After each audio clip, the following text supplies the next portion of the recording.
Oh boy. Oh boy. I hope I'm in this commercial. It's an Arby's commercial. Oh boy. Arby's, we have the count. Wait a minute. It wasn't supposed to be at Arby's.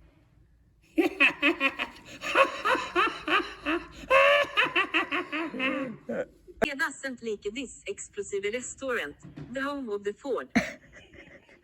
Talk again and I'll have to call the manager. A few moments later. Fuzz, easy. Greetings, it is I, Gonzo. They call me Gonzo because I love to count things. That is 1, 2, 3, 4. Gonzo. Gonzo. Exhausted. It was April 1978. Oh, you got the count, doing Gonzo. Something bad was going to happen. I shrugged it off to nerves. And then I realized it hit me.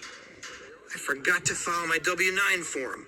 How do you make it look like she's really saying it? How does she do that? That's the kind master. Why do you keep saying that Arby's has buns gone? Gonzo, what you remember the commercial? I think it was wonderful because I was in it.